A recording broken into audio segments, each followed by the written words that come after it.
June 28, 1914. A gunshot in Sarajevo. 4 years later, 4 empires are gone. The Russian Tsar and his family executed in a basement. The Ottoman Empire, 600 years old, shattered. Austria-Hungary split into 7 countries. The German Kaiser in exile. Monarchy dead. But this is just the beginning. Between 1914 and 1918, 4 empires collapsed. The British aristocracy lost 20% of its heirs. The borders of 14 new countries were drawn. Communism, fascism, and modern democracy all emerged. Between 1939 and 1945, none of that happened. World War II was fought using the systems World War I created. The ideologies it birthed, the borders it drew, the nation-states it established. World War I was the earthquake. World War II was the aftershock. This is how the modern world was born. If you're into history that examines how societies transform, not just battles and generals, hit subscribe. Let's establish what the world looked like before 1914. Europe was dominated by empires and monarchies. The Russian Empire. 304 years of Romanov rule. The Tsar controlled 1/6 of the world's land surface. Over 125 million subjects. Autocratic rule. The Ottoman Empire, founded in 1299. 600 years of continuous rule over the Middle East and North Africa. The Austro-Hungarian and German empires, the Habsburgs and Hohenzollerns. Centuries-old dynasties ruling millions. The British Empire, a quarter of the world's land surface, 412 million subjects.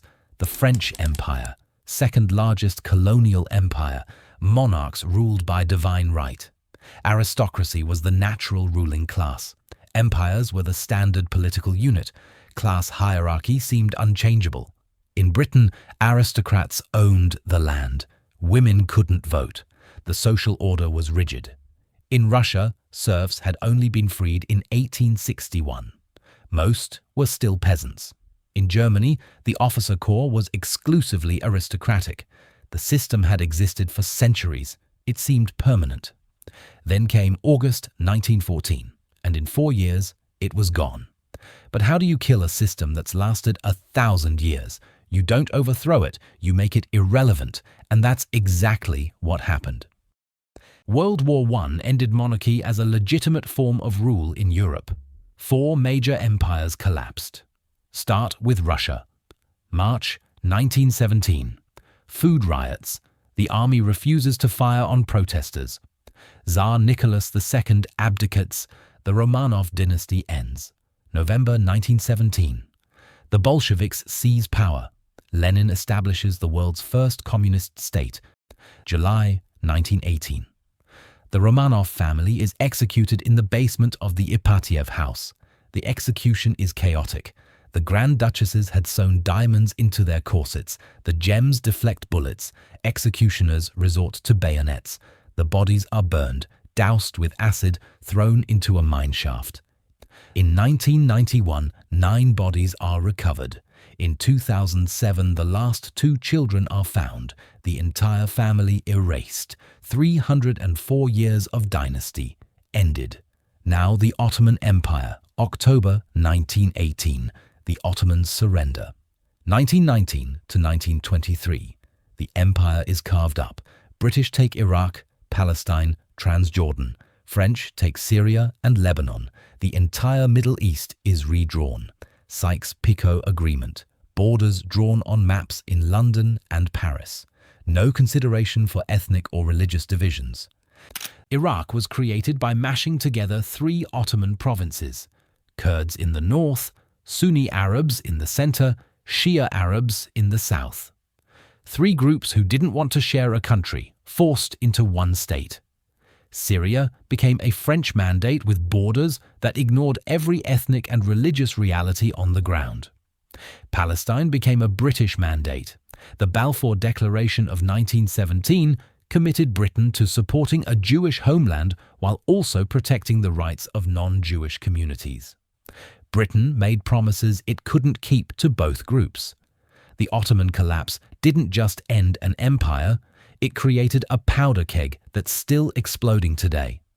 But two more empires were about to fall. Austria-Hungary dissolved overnight. 7 new nation-states emerged where one empire had stood. The Habsburg dynasty gone.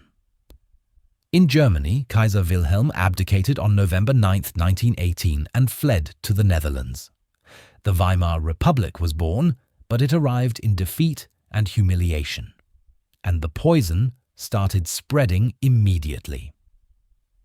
November 2nd, 1918. Before the armistice was even signed, German politicians were already pointing fingers. The stab-in-the-back myth. Germany didn't lose on the battlefield. It was betrayed by traitors at home. A year later, November 18, 1919, Field Marshal Hindenburg testified before the National Assembly. The army was stabbed in the back, he claimed, by Jews, socialists, and Republicans.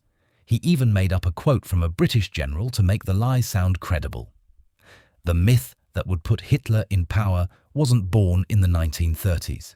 It was born in 1918, before the First World War had even ended. The seeds of the Second World War were planted in the wreckage of the First. Before 1914, monarchy felt permanent, natural, the only legitimate way to govern. After 1918, it looked archaic, a relic of a dead world. The age of kings was over, but kings weren't the only ones who died. An entire social class was about to be wiped out. World War I destroyed the entire aristocratic class, not just with bullets, but with something far more devastating. Start with the bloodshed. In the British Army, officers had a 17% death rate. Enlisted men, 12%. Why the difference? Because officers led from the front. When the whistle blew and men went over the top, the officer went first, pistol in hand. Britain's aristocratic families lost an entire generation. 20% of heirs to peerages who served never came home. 1 in 5 Oxford graduates between 1910 and 1914 died in the trenches. Eton lost over 1,000 former students. Corpus Christi College at Oxford took the worst hit. 90 deaths out of 351 who served. 25%. That's 4.5 years of students gone. The halls that should have been filled with the next generation of politicians and judges stood empty. Rudyard Kipling pulled strings to get his son John into the army despite the boy's terrible eyesight. John died at Loos in 1915, aged 18. His body wasn't identified until 1992. Kipling died in 1936, never knowing where his son was buried. He spent 2 decades searching. These weren't just deaths. These were extinctions of family lines, estates without heirs, titles with no one to inherit. But the trenches only wounded the aristocracy. What killed it was something they never saw coming. Taxation. Estate duty jumped from 8% in 1894 to 40% by 1919. If a lord died in 1915 and his son died in 1917, the estate got hit twice in rapid succession. Families had to sell land just to pay the treasury. From 1918 to 1921, 25% of England's land changed hands, the largest land transfer since the Norman conquest. Tenant farmers bought the estates they'd worked for generations. The feudal system ended not through revolution, but through tax bills. Over 400 country houses were demolished between the wars. Not damaged, demolished. Torn down because no one could afford the upkeep. But the final blow was something intangible: the loss of deference. Before the war, British society ran on deference. You respected your betters. The aristocracy ruled because that was the natural order. The war shattered that. Millions of working-class men served under aristocratic officers and watched them make catastrophic mistakes. They saw incompetent commanders order pointless attacks that achieved nothing but mass slaughter. After witnessing that, why would they ever defer to these people again? Women who'd worked in munitions factories earning their own wages and doing men's work, weren't going back to serving aristocratic families for poverty wages. The social contract was broken. By the 1930s, the British aristocracy was economically ruined, demographically devastated, and socially irrelevant. They still had their titles, but the power? Gone. World War I didn't just kill aristocrats, it killed aristocracy as a viable system of rule. Monarchy gone, aristocracy finished. But there was one more pillar of the old world left standing, and it was about to collapse. World War I destroyed the moral legitimacy of empire. Before 1914, colonialism was considered justified. The white man's burden, the idea that European powers had a duty to civilize backward peoples. This was mainstream thinking. World War I shattered it. Colonial troops fought. India sent 1.5 million soldiers. 11 Indian soldiers won the Victoria Cross, Britain's highest military honor. France deployed 600,000 soldiers from African colonies. They fought at Verdun, the Somme, the Marne. They bled for empires that treated them as second-class subjects. Then they went home. And the question became unavoidable. If we're equal in the trenches, why not in peacetime? Britain tried to manage it with limited reforms. The result? The Indian independence movement exploded. By 1920, Gandhi was leading mass civil disobedience. Arab soldiers fought for Britain against the Ottomans. T.E. Lawrence promised them independence. Then came the betrayal. The Treaty of Sèvres in 1920 promised the Kurds a referendum on independence. Article 64. 3 years later, the Treaty of Lausanne erased it. Why? Oil. The League awarded Mosul to Iraq because Britain needed the oil fields. 30 million Kurds today remain stateless. The betrayal of 1923 still fuels conflict. World War I didn't immediately end colonialism, but it planted a seed that would grow into something unstoppable. After 1918, you couldn't claim colonized peoples were inferior. They'd proved their equality in the trenches. And empire, as a civilizing mission, impossible to maintain after civilized nations spent 4 years slaughtering each other with poison gas. By 1920, empire's legitimacy was mortally wounded. It would take 40 more years to die, but the death sentence was signed. 3 pillars had fallen: monarchy, aristocracy, empire. All gone. But something new was being born. World War I created the New World. First, modern ideologies. The Bolshevik Revolution created the world's first communist state, and suddenly, communism wasn't just theory, it was real, a functioning government. Russia pulled out of the war with the Treaty of Brest-Litovsk in March 1918. The Western powers tried to strangle the Bolshevik government in its cradle. They failed. By 1922, the Soviet Union existed. For 70 years, communism versus capitalism would define global politics, but fascism emerged too. Italy, 1919. Mussolini creates the fascist movement, reaction to post-war chaos. He marched on Rome in 1922.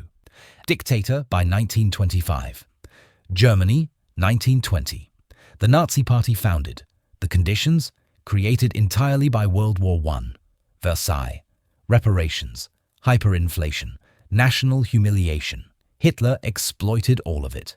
Chancellor by 1933. The war set the stage for both communism and fascism, but the transformation wasn't finished. World War I was about to change who could vote and who had rights. Second, women's suffrage. Women couldn't vote in most countries. The argument against it was simple: too emotional, too irrational. World War I destroyed that argument. Women worked in munitions factories. By 1918, Britain had nearly 1 million. They proved they could do men's work. Britain gave women over 30 the vote in 1918. United States, 19th Amendment in 1920. Germany, 1918. Third, the nation-state system. Before World War I, empires were standard. After, the nation-state became the new standard. The Treaty of Versailles redrew the map. Poland re-established. Czechoslovakia created. Yugoslavia created. Every nation should have its own state. Messy in practice, ethnic groups didn't live in neat boundaries. But the idea was established. The nation-state, not the empire, became legitimate political organization. The United Nations today is an organization of nation-states, not empires. World War I created our modern world. But here's the controversial part. World War II didn't change nearly as much. It was more destructive, but less transformative. Let's be clear, it was bigger. 70 to 85 million deaths. The Holocaust, nuclear weapons, deadliest conflict in history.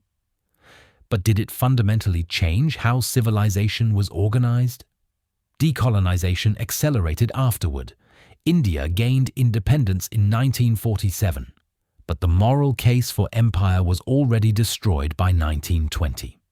The Second World War just bankrupted Britain and France to the point where they couldn't hold their empires anymore. The rise of the superpowers.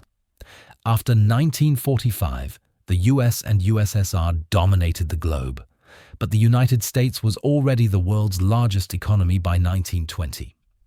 The Soviet Union was created by World War I. Nuclear weapons are the one genuinely new element. The atomic bomb fundamentally altered great power conflict. But that's a technological change, not a political or social transformation. It doesn't restructure civilization the way the Death of Monarchy did. The United Nations was founded in 1945 to prevent future wars. Except the League of Nations was created in 1920 for exactly the same reason. The concept of international collective security came from World War I. The Cold War defined the second half of the 20th century. Communism versus capitalism, East versus West. But both of those ideologies, born from World War I. So what was different afterward? The fundamental systems had already changed. The old order of monarchs and empires was gone. The new systems, nation-states, competing ideologies, mass politics were already in place. The Second War was fought in a world that the First War had created. Between nation-states, the First War had established. Using ideologies the First War had produced. With an understanding of total societal mobilization the First War had introduced. Think of it this way. World War I changed the rules of how the world worked. World War II was played according to those new rules. The First War ended monarchy and created the nation-state system. The Second War was a conflict between nation-states. The First War created the competing ideologies. The Second War was the clash between them. The First War normalized total war. The Second War perfected it. World War II was more deadly and more destructive, but it operated within the framework World War I had built. And here's the proof we're still living in. World War I's world. Every major conflict today traces its roots back to decisions made between 1914 and 1918. That's the case for why World War I changed civilization more than World War II. But I want to hear from you. Drop your thoughts in the comments. Do you think World War II was actually more transformative? If you found this valuable, hit the like button and subscribe for more analysis on how wars and economic systems reshape civilization. Thanks for watching. See you in the next one.